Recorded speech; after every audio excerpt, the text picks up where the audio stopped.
I'm in conventional medicine. I'm an MD prescribing doctor. I'm doing all I can, but I think it's really people in your world. And I give great credit to you and Joe Rogan and Tucker Carlson. And, there's some big voices that have come out and, exposed what's happened and are telling Americans and the people, across the world the truth.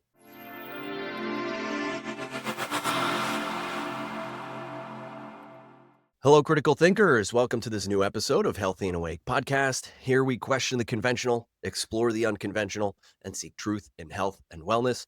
I'm your host, Mike Bira, and today we have returning guest, Dr. Peter McCullough, who is a board-certified cardiologist and internist with over 1,000 publications, recognized globally for his work on cardiorenal syndromes. He's a leading voice on early COVID-19 treatment protocols and spike protein detoxification. He's the founder of the McCullough Foundation. And honestly, I can go on and on. You're so well accomplished. So welcome back to the show, Dr. McCullough. Well, thanks for having me. Now, I know there's been a lot going on in the world, and I barely even know where to start. There's so much going on. But maybe with autism, I know RFK has been talking about that quite a bit. And even just before the pandemic, there was this heavy wave of MMR and autism narratives in the news. And now it seems like we're kind of going right back to where we were just before the pandemic. So can you kind of give us an overview of what's going on with all that?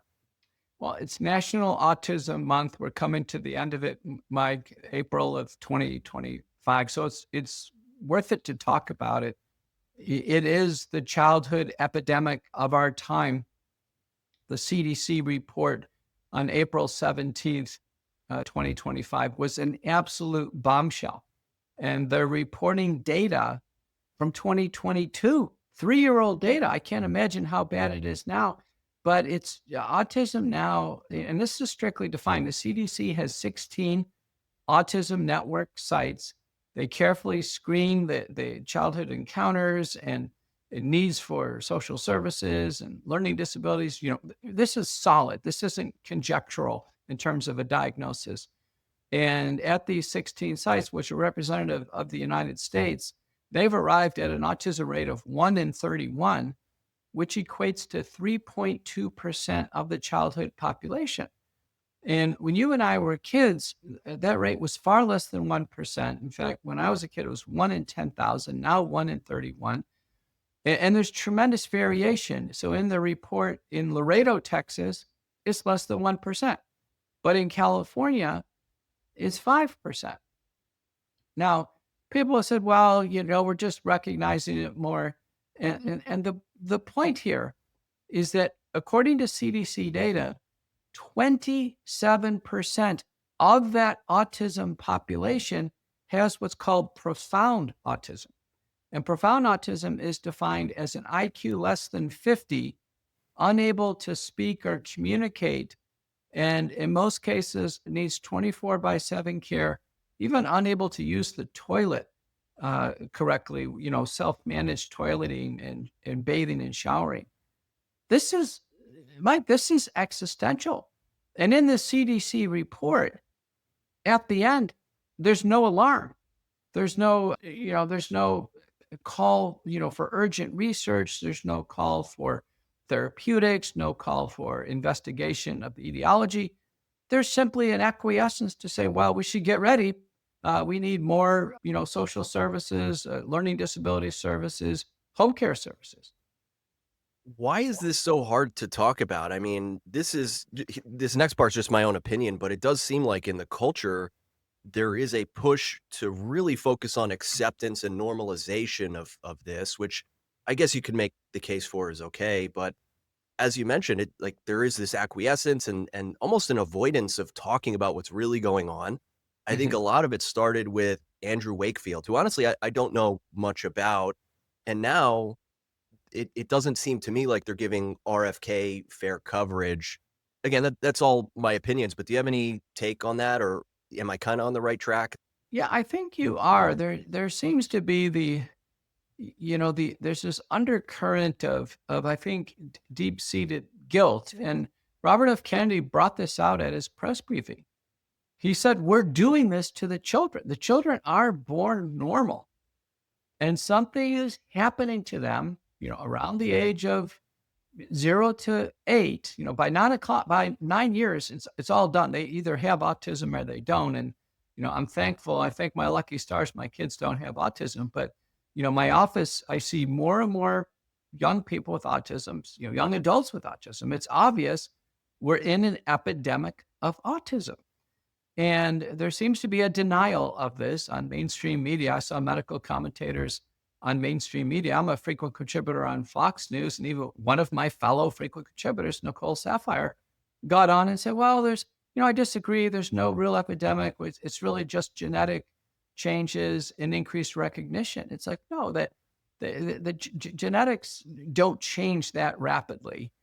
And this isn't just subtle increased recognition. I mean, this is profound autism is, I'm sure, it was recognized as a major problem for decades and decades. These are people, as RFK says, will never be employed. They'll never, be able to write a poem or vote.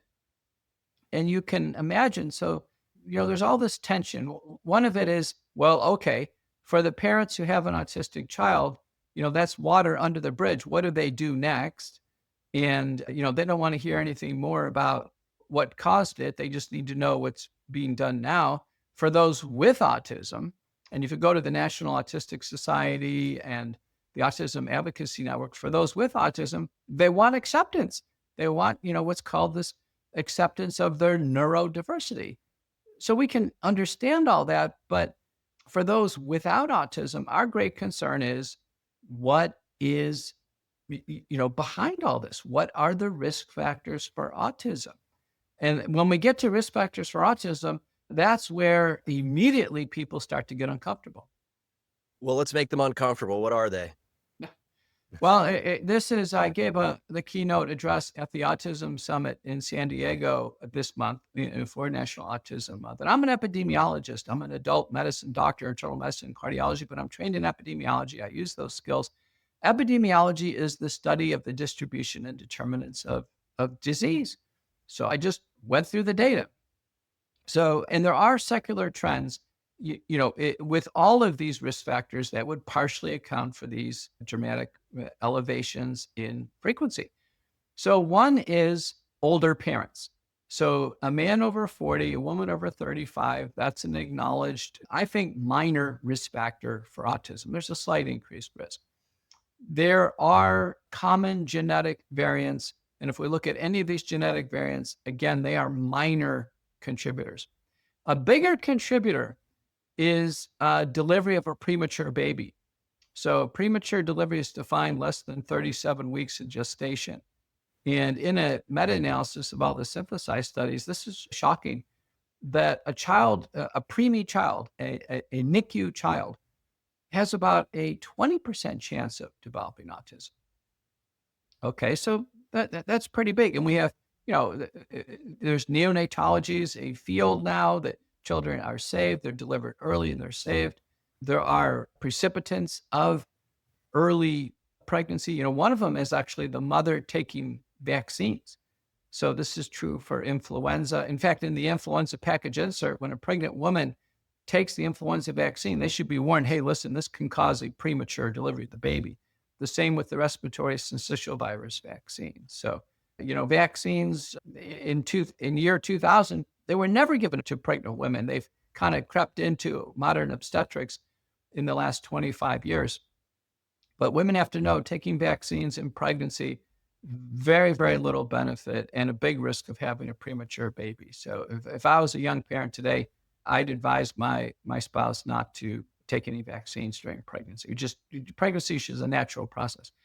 But the big risk factor, the absolute big risk factor for the development of autism and a broader envelope of neuropsychiatric disorders, including attention deficit disorder, attention deficit hyperactivity disorder, autism spectrum disorder, seizures, tics. There are a grouping of disorders in Europe called the essence disorders. And the Europeans have done a lot of work on this. That the big risk factor is combination vaccination. And there is a causal chain of events. So in a CDC paper by Duffy and colleagues, CDC, they clearly showed that combination vaccines can cause febrile seizures. The children go home, they get a very Should high fever, they get deathly sick, and temperature over 104, the little baby's brain can't take it, and they start having a seizure. And it's due to are inflammatory are factors you in the sorry body. sorry, Dr. McCullough, real quick, are you saying, like, multiple different injections or Yeah. something like the DTaP that has multiple in one? Well, both, right? So the DTaP has 3 in 1, the MMR has 3 in 1, the MMRV has 4 in 1. So when they start to get more than 3 or more, that's the Duffy paper shows. So it's typically MMR plus the Haemophilus influenza B, for instance, or hepatitis B. So at most well baby visits, they're getting more than 3 at one time. In fact, there's a time period between 12 and 15 months. It's actually 16 things at once.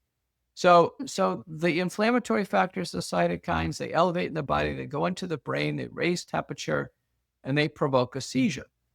Well, an important paper by Nilsson and colleagues from Sweden demonstrated that when a febrile seizure occurs, then there's a 40% chance that child converts to autism. There's some permanent brain damage. And it's not hard to imagine, a seizure in a baby with a very high fever having permanent brain damage. And they can end up with autism. They can end up with ADHD. They can end up with having epilepsy, just recurrent seizures. So this is well established in the literature. And then if we start to examine in general, do childhood vaccines have a cumulative toxicity on the brain? Papers by D. Long and Geyer and others show that, Andrew Wakefield, who was the first to demonstrate this concern in 1998 in the Lancet with the MMR vaccine, it was a valid paper for 10 years. And then ultimately, with tremendous pressure from the pharmaceutical and vaccine industry, Lancet withdrew the paper.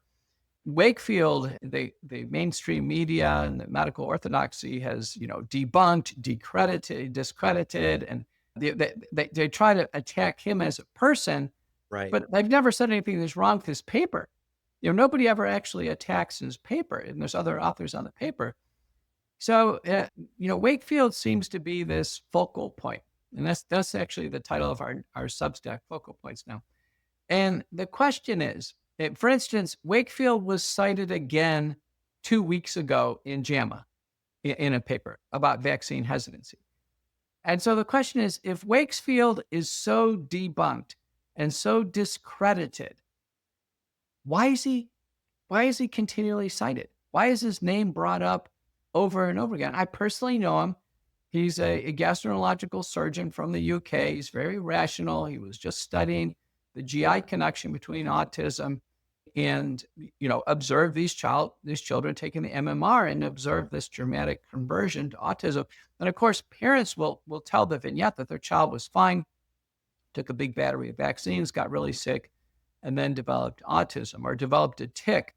Now, of interest, all of the other disorders are going up as well, like tics, which are these facial uncontrollable movements, seizures, ADHD. ADHD now is about 11% of the childhood population. So these are all skyrocketing together. So it can't just be increased recognition of autism. Nicole Sapphire must be wrong on that because, why are tics going up as well? So, there's no single exclusive cause of autism, but I can tell you the risk factors need to be analyzed, and now they need to be modified. And we need an all hands on deck call for therapies. Autism is grossly under researched for such a common problem.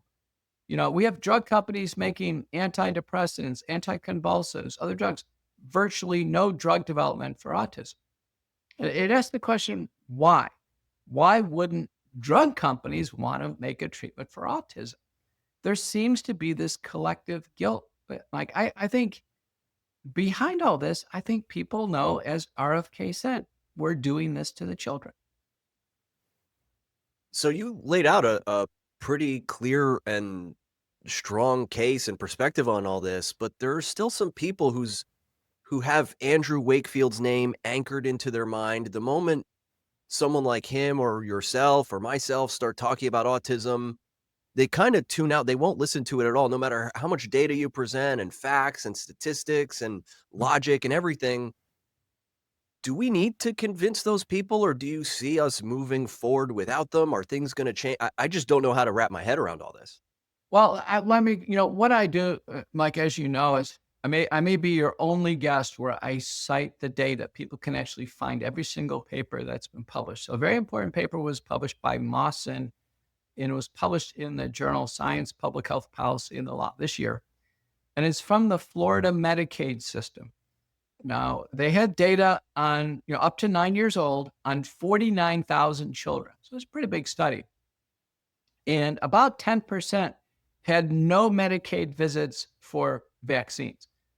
Now, it doesn't mean they're completely unvaccinated. They could have gotten vaccines through a school program or something else, but it's a proxy for being unvaccinated or lightly vaccinated. And then they had Right. those who took one or more visits for vaccines, even up to 10 visits. And they found the rate of autism in the unvaccinated group at 1.1%. And autism was 2.9% in the vaccinated. Those who had the most visits for a vaccine, they had the greatest overall rates of autism, greatest risk for autism. And so the point of the paper is we now are up to about 10%, and the CDC data show this as well, that the parents have got the message. And I said, listen, I can't risk this. It's just, Haemophilus, diphtheria, it's just not a significant enough risk to have a child end up with autism. Measles, mumps, all that's manageable. In modern day medicine, we should not have any measles deaths. And it looks like so far in the measles cases in the United States, all of those deaths were avoidable with proper treatment. It's sad when people don't get proper treatment, but I imagine the measles deaths so far, they're going to end up with malpractice cases because the parents know there's been enough commentary where they know that their children should have gotten, a vitamin A protocol and immunoglobulins. They should have gotten secondary antibiotics, corticosteroids, inhaled nebulizers. They should have gotten proper treatment. And so parents are looking at this and saying, we haven't had polio in the Western Hemisphere for a very, very long time. Yeah, why take any of these risks with vaccines? So a few principles here, and I am not against vaccines. I'm just aware of the risk now. I took 69 vaccines myself. My children took dozens of vaccines, so I'm not against them. But a few principles.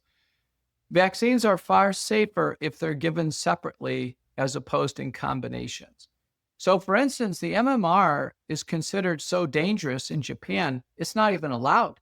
They give the Right. shots separately, Mike. They give measles, mumps, and rubella separately in Japan. They won't give them together. Giving things in combination, dangerous. The second principle is vaccines are far safer when they're given later in life, when the neurologic system is done developing and people can, self-manage themselves in terms of reactions. And the third principle is they need to be given at appropriate times in the appropriate people. So let me give you an example. The rubella vaccine, that should only be given to girls because it's used to prevent congenital rubella syndrome in pregnancy. Little boys can't get pregnant. They don't need rubella. They don't get significant illness with rubella. So that's been an overkill when the rubella vaccine came out. And the decision was give it to all the boys and girls. And I remember when it came out as a single vaccine, I was a young kid and we were all, roped into taking the rubella vaccine. No one said, wait a minute, this is for girls. Gardasil Um, too, they do the same thing, right? what's that? Gardasil? Yeah, for Gardasil. Now, Gardasil can have a male benefit, but it's largely for gay and bisexual men for anal and penile cancer. So, that's the group that would really benefit. But the problem is Gardasil is only protected against 4 strains of the human papillomavirus. Now there's dozens and dozens of strains, and people are like, why? It's obvious. There have been studies in gay and bisexual men. It doesn't really prevent anything. Another example of just a vaccine given at the wrong time, is the hepatitis B vaccine. So it's given to all babies at the time of birth. It's only really needed in women who are hepatitis B positive or IV drug abusers. So, it should be administered just in a handful of cases per year in the United States. Now, it would be needed as children, in teenage years and have sexual encounters or get tattoos or go into healthcare and get exposed to blood or body fluids, anything with needles, you worry about hepatitis B. So, and there's been studies show that the current hepatitis B schedule, when the kids really need protection in the teenage years, it's already run out. They don't have any protection. So it's just an inappropriately timed vaccine. So the whole vaccine schedule needs to be reevaluated. And I think the principles of safer to wait, single shots, and then risk stratification is going to make this far better because I think there are some vaccines that have changed human history. The polio vaccine is one, rubella vaccine is another.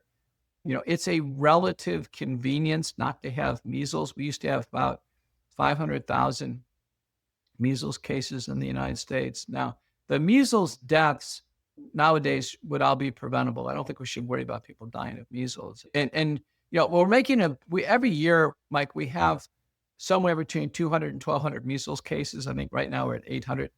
Last year, do you know how many measles cases that were in Europe? No clue. It was 125,000 cases. But nobody, Sanjay Gupta and Anderson Cooper would never mention that on CNN. You can see the deceptiveness of the reporting here. And the mainstream reporting is there's a measles outbreak in West Texas. Message, everybody should take a vaccine. It's like, no, it's too late for the vaccine. The vaccine is not treatment. Everybody should get into treatment mode. So for instance, these vitamin A protocols, you can get liquid vitamin A over the counter. It's used for acute treatment. 100,000 units per day, children under age 1, greater than 100,000 over age 2. And the studies show vitamin A deficient children at higher risk for severe measles. So why wouldn't we kind of boost vitamin A? Those little kids that like to eat the carrots and the squash and the baby food. I mean, the carotene is vitamin A. That's protective. But I think everybody should be looking at, are they getting some vitamin A per day? You don't want to get burned. There's a unique relationship. In fact, a randomized trial published in New England Journal of Medicine showed giving vitamin A to really sick kids with measles reduces the severity. Hey, have you noticed how broken conventional medicine is? And it only treats symptoms instead of solving root problems. I mean, it's no wonder more people than ever struggle with chronic health issues, stubborn weight gain, low energy, and plenty more challenges. Actually, here's how Mike, a client of mine at Avantia Health Optimization, feels about our hyper-personalized approach. Number one, you save me focus of attention. I have other things that are pressing and pending. I no longer have the playing time. So I need somebody to help me get the information I need specifically. You're saving me hours upon hours of time, but you're also saving me the youthfulness and clarity you have of cutting through the chase. So you have saved me time, financial money, the thinking and the labor, the intense labor, and that is worth all the money in the world. So as most of you know, I'm Mike Vera, a board-certified health and wellness coach, host of Healthy and Awake podcast, and founder of Avantia Health Optimization. We deliver hyper-personalized coaching, addressing lifestyle as the missing link. Whether you're battling chronic health challenges, aiming for sustainable weight loss, or you're a busy executive or athlete needing peak performance, I'm your guy.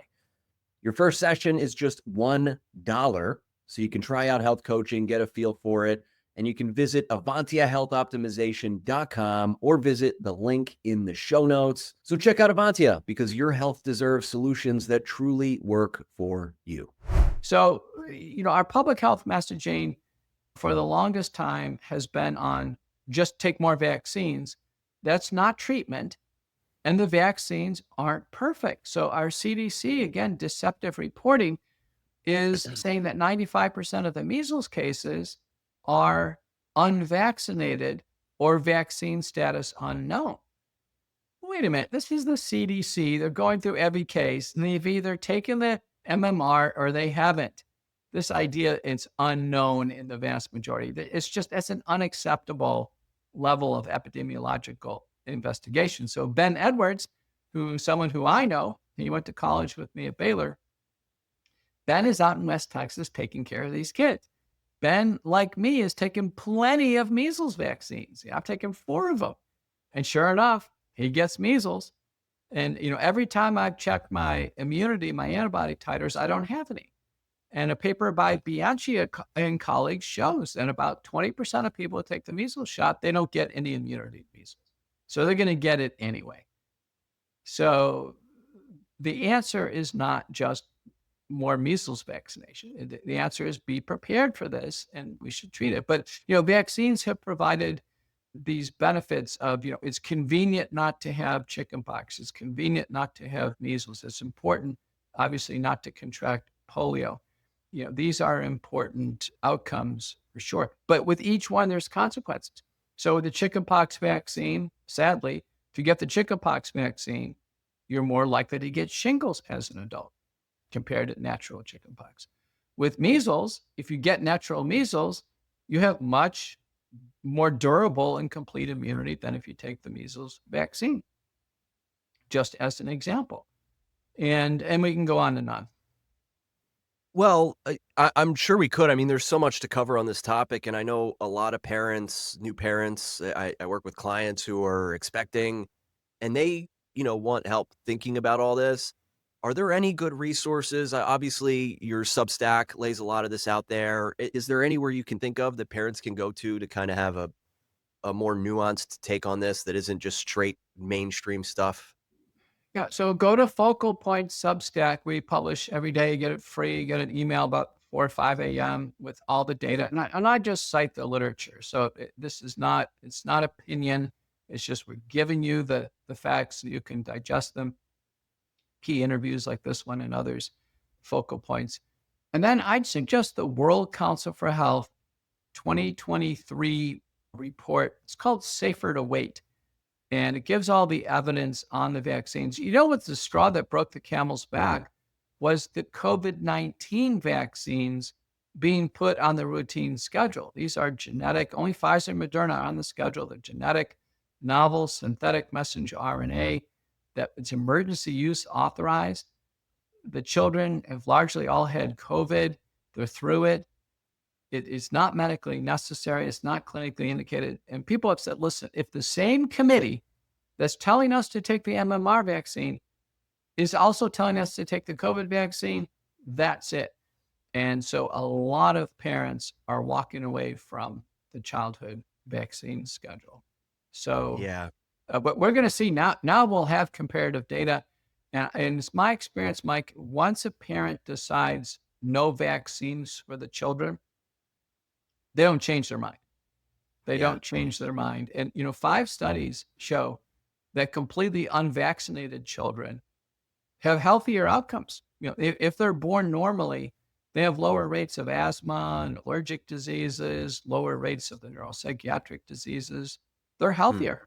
And I meet parents all the time with their children who took no vaccines, and they're just healthy as horses. I was at a seminar recently, and I met a man, 84 years old, took no vaccine. Interesting. Well, I actually do want to shift into some of the COVID stuff since you brought it up, but I am wondering, what's your take on the state of censorship right now? The past 2 discussions you and I had, we had to be very careful. And nowadays, I'm kind of surprised when I look on LinkedIn or even Instagram and some of the words that you've used today, like vaccines even, we had to kind of censor that. Do you think I still have to censor that, or do you think things have changed a bit? Well, I'm on all the platforms like you. So I think the biggest breakthrough is YouTube. YouTube appears to have dropped all censorship on COVID and the vaccines. Remember, the censorship on YouTube and Facebook and the Meta platforms is they were suppressing any hope of treatment. So people felt scared. There's no way to treat any of this. And then any information on vaccine side effects were suppressed. So that censorship drove people to mass vaccination. So it was a pro-vaccine censorship. Well, YouTube finally has dropped pro-vaccine censorship. So you can rebuild your YouTube library and people can go back. It's going to take a while to build back. So that's been a big advance. Facebook, I think, is still running some censorship programs. LinkedIn is for sure.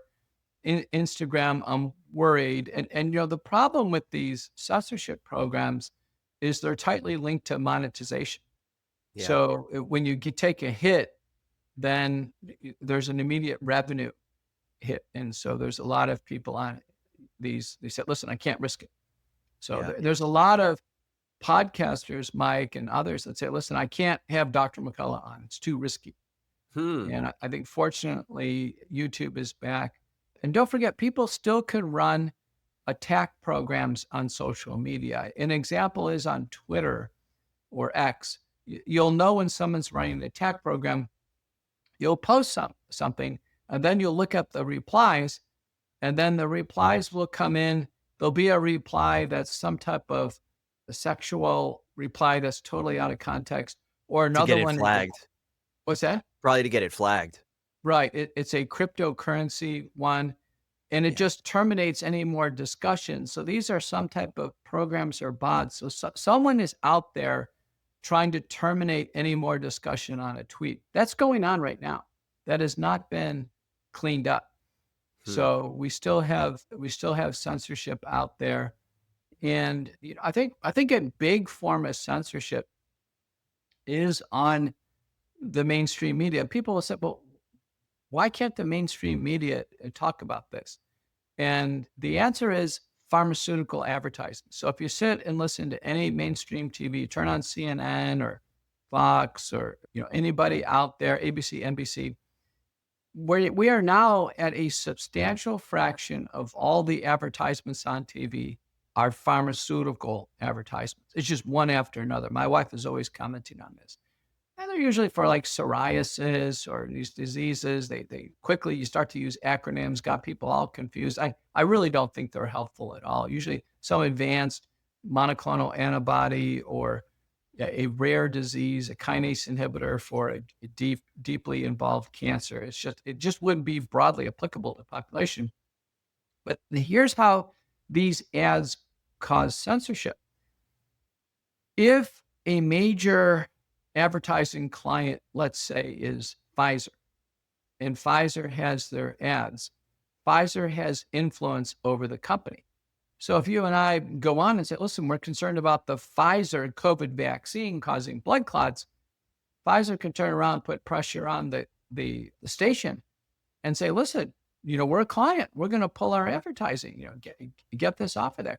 So that's how it works. So in order to get censorship out of mainstream media, we actually have to get rid of pharmaceutical advertising. That'll be very important. And when that advertising is gone, then people are going to realize, wow, this is the public really wants to know about COVID vaccine side effects, or they want to know about a drug side effect.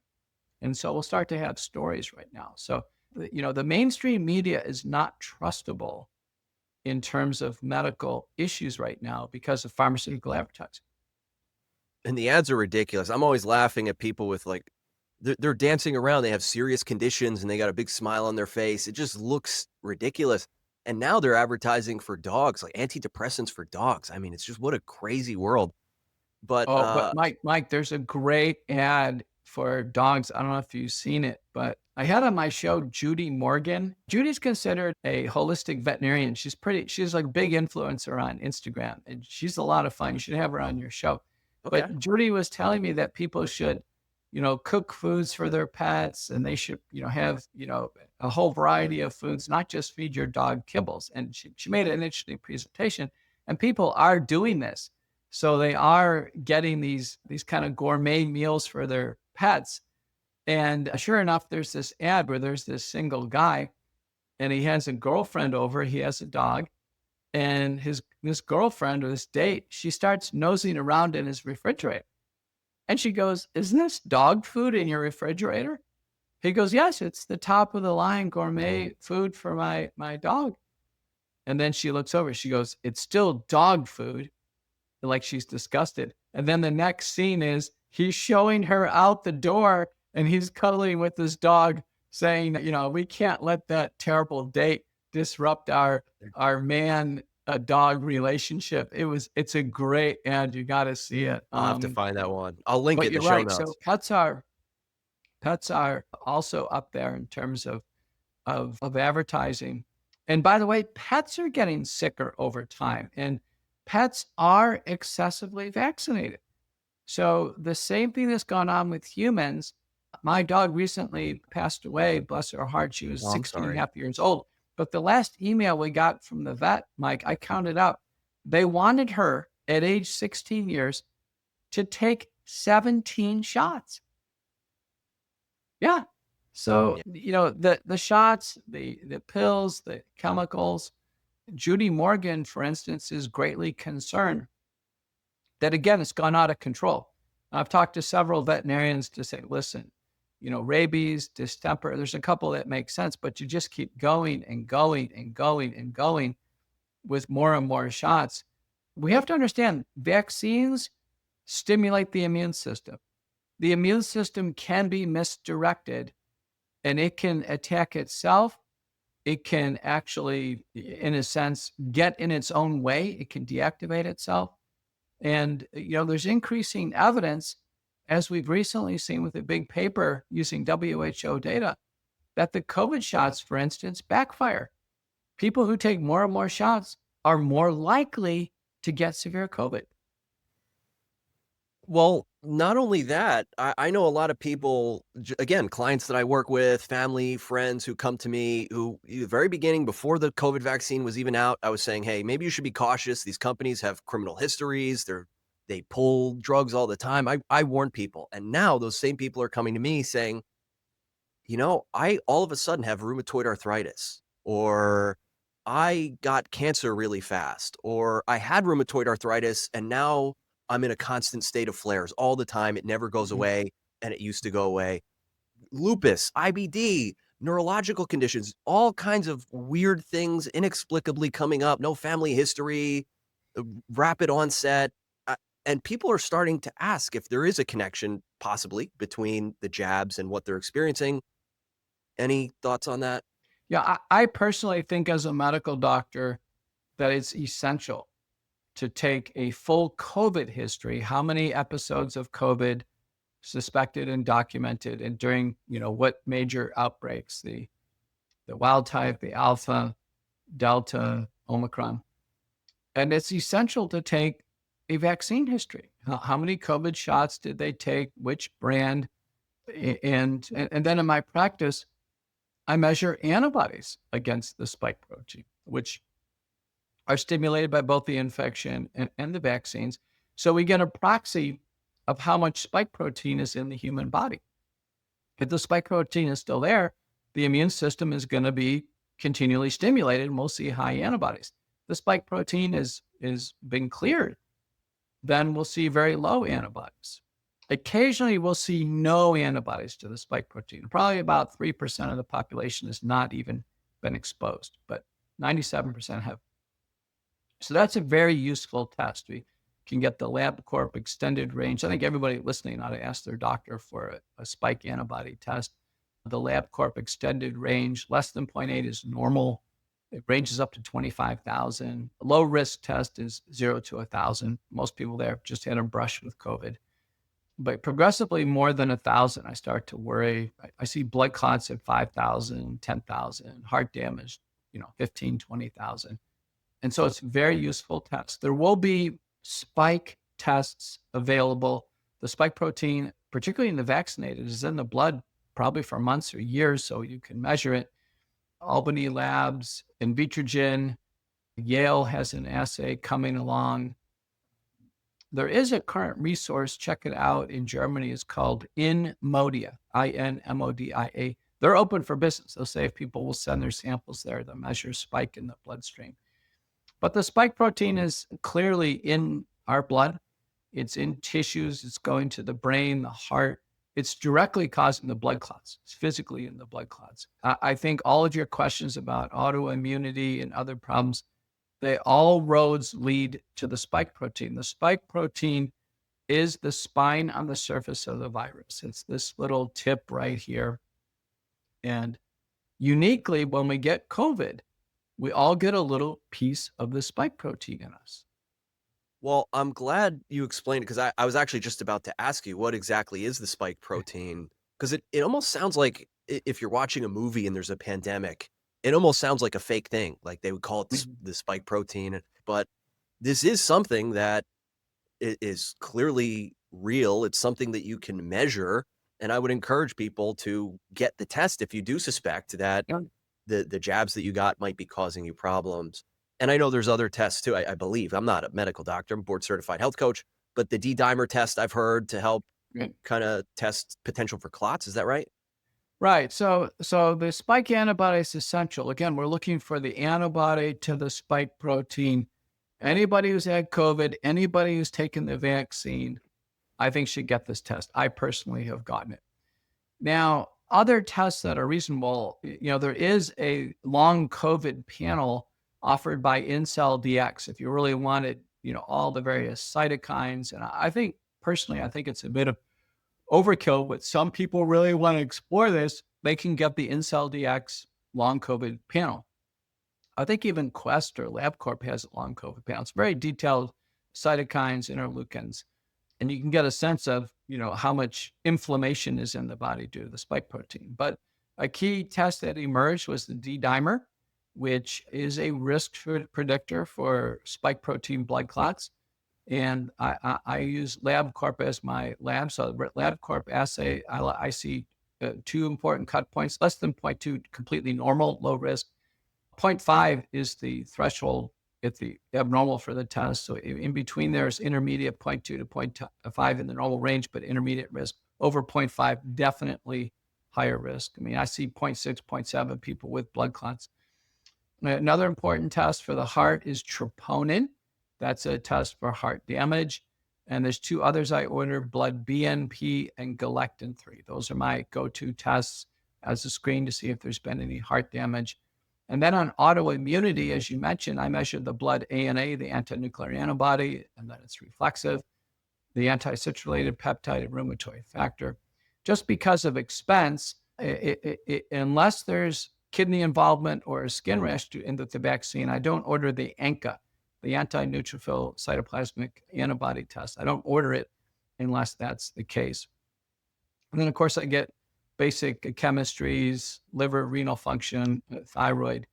But in each patient now, the spike protein is playing a major role in their health.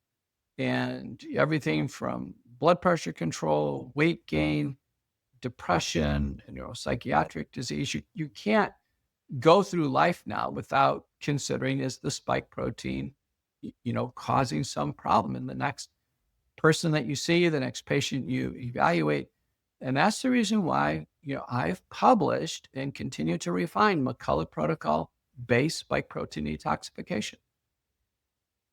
So thank you for that list. I'm going to put together, I'm just going to extract that as a protocol. When people ask me things like that, I can give them some resources to actually help them beyond what I can help with. But I'm also this is going to sound like I'm winding down, but I still have more questions. If I do work with someone like that, to what extent can the wellness company help? Like if I want to refer for telemedicine, is that a thing? Yeah, wellness company has doctors 24/7. They're very well versed in the methods, McCullough protocol, most widely used protocol to handle long COVID and vaccine injury syndromes by a mile. It's the only one peer-reviewed, published, refined. There are products that are completely based, honest, copyrighted. And so McCullough protocol-based spike protein detoxification and a self-directed long COVID bundle. So one of the things you can do, Mike, is you can direct them to wellness company and say, listen, there's a long COVID bundle of products. You can buy them and patients can direct their own care. You don't even need a doctor's visit to get these products and start to manage. And, a knowledgeable health coach like you, other healthcare providers, terrific. So the first part of the long COVID bundle is the Ultimate Spike Detox. Ultimate Spike Detox is the core of the McCullough protocol. nattokinase, bromelain, and curcumin. This dissolves the spike protein, blocks inflammation. It's got some minor ingredients in it as well, which all are evidence-based. People need to be on that for a year or more to clear the spike protein. Next in line is a product called MindLift. I saw MindLift, that. That looks really cool. yeah, it's lithium orotate, very low dose, ashwagandha. It clearly helps people, clear up their thinking, elevate their mood.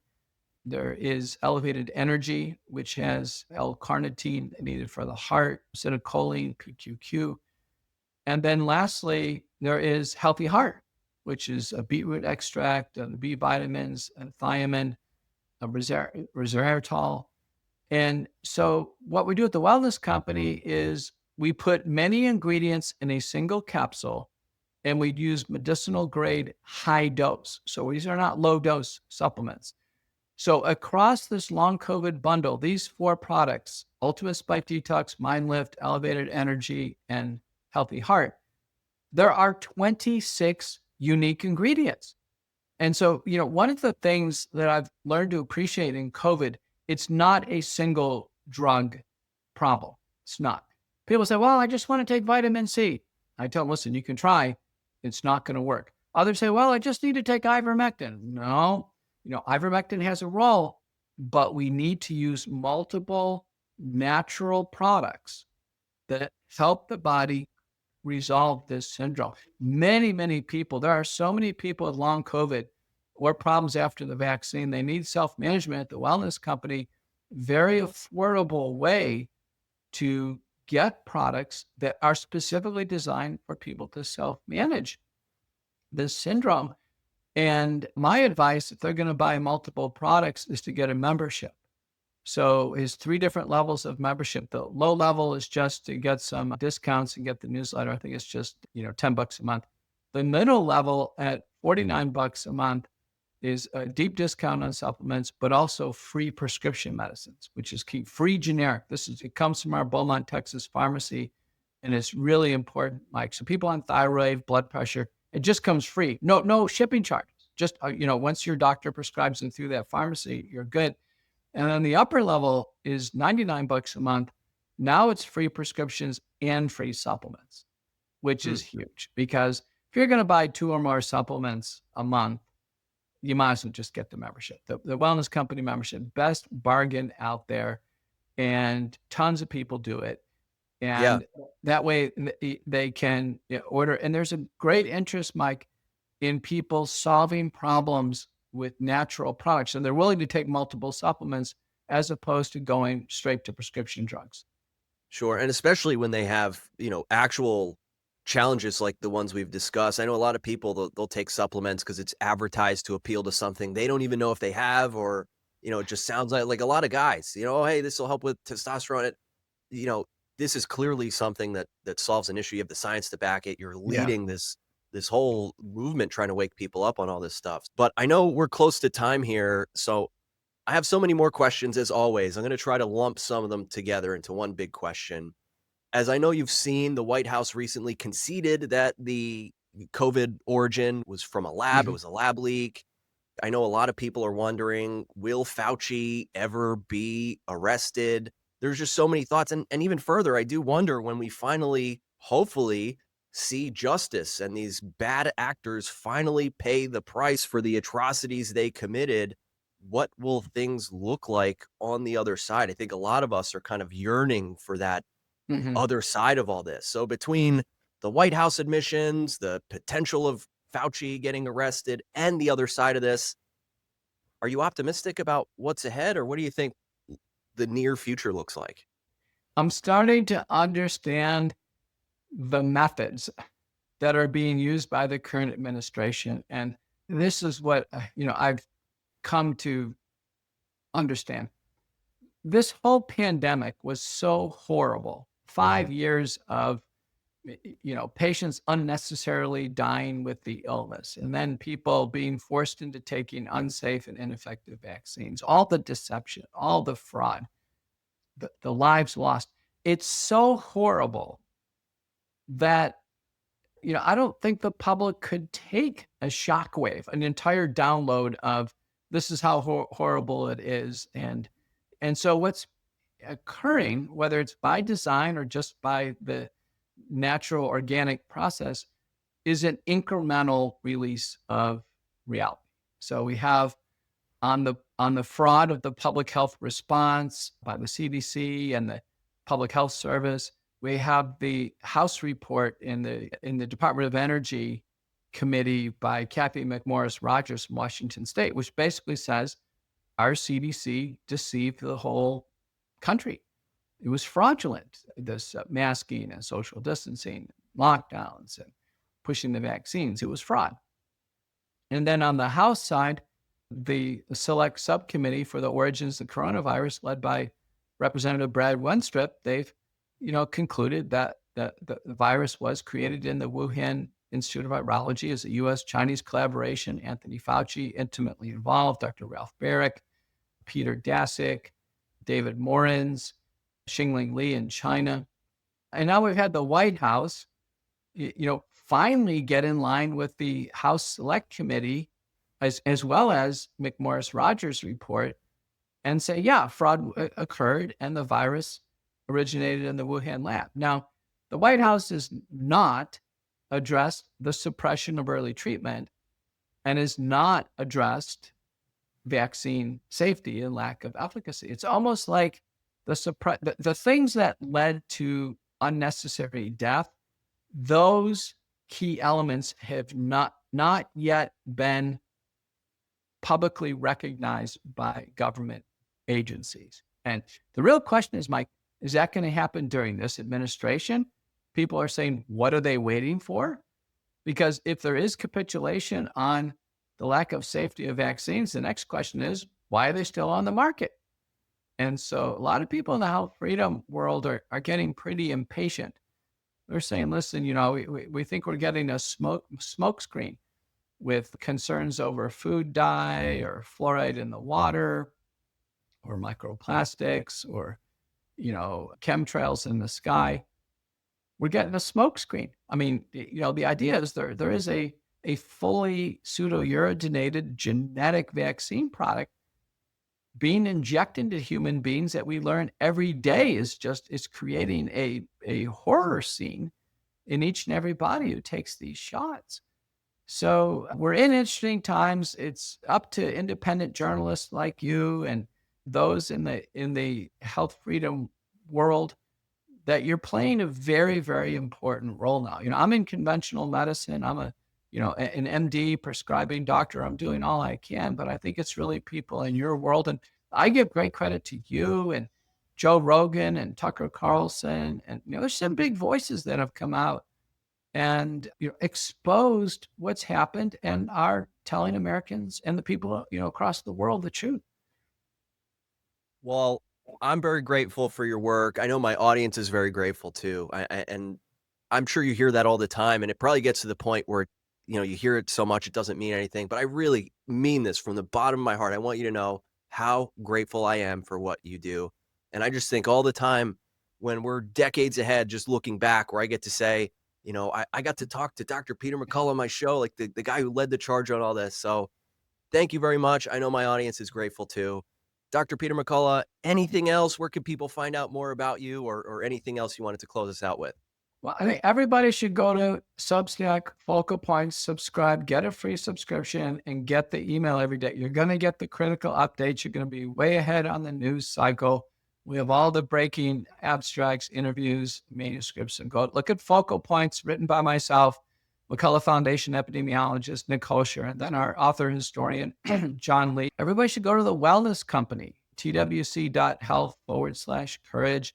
Check out all the products of the Wellness Company. I'm the chief scientific officer, and I'm joined by Dr. Drew and so many other leading doctors. Wellness Company offering 24/7 telemedicine, health service, health coaching, pharmaceuticals, emergency kits, nutraceuticals. Wellness Company is the go-to company. For those of you who can't access or directly order from the Wellness Company website, you can buy everything we have on Amazon as well. So that's perfectly fine.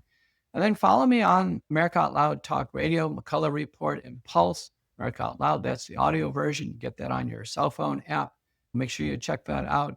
And then, of course, my book, Courage to Face COVID-19, we'll have a new one coming out. We have a book arrangement with a New York trade publisher.